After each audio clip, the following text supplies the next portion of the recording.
என்னோட story share பண்ணியிருந்தேன் part 1. இது அதோட கண்டினியூவேஷன் தான்.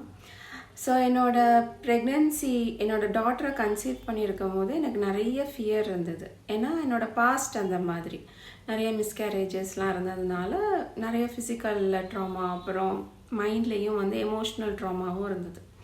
ஸோ இதெல்லாம் எப்படி ஹீல் பண்ணுறதுன்னு எனக்கு அப்போவும் சுத்தமாக ஐடியா இல்லை. ஸோ எனக்கு ஃபஸ்ட்டு கிடைச்ச டூல்ஸ் என்னோட ப்ரெக்னென்சி டைமில் வந்து என்ன கிடைச்சதுன்னா கிராட்டிடியூட் அண்ட் அஃபர்மேஷன் கிடைச்சது. அது வந்து எனக்கு ஒர்க் ஆகுமா ஒர்க் ஆகாதா, இது என்ன பண்ணுறது, எனக்கு இதெல்லாம் எந்த ஐடியாவுமே இருக்கல அப்போ. பட் எனக்கு வந்து ரொம்ப ஃபியர் இருந்தனால ஏதாவது பண்ணணும், நான் இதிலேருந்து வெளியே வரணும், அவ்வளோதான் எனக்கு இருந்தது மைண்டில். ஸோ எனக்கு கொடுத்தப்போ வந்து நான் அந்த கிராட்டிடியூடும் அஃபர்மேஷனும் ரெகுலராக மார்னிங் அண்ட் ஈவினிங் வந்து ப்ராக்டிஸ் பண்ணிகிட்டே இருந்தேன்.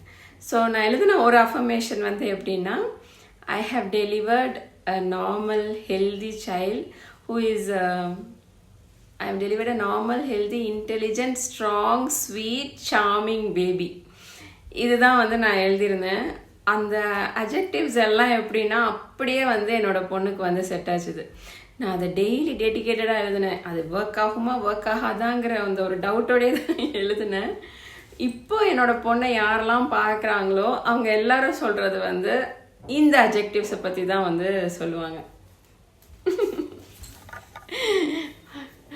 Normal, healthy, intelligent, strong, sweet, charming baby வந்து இந்த பேபி தான்.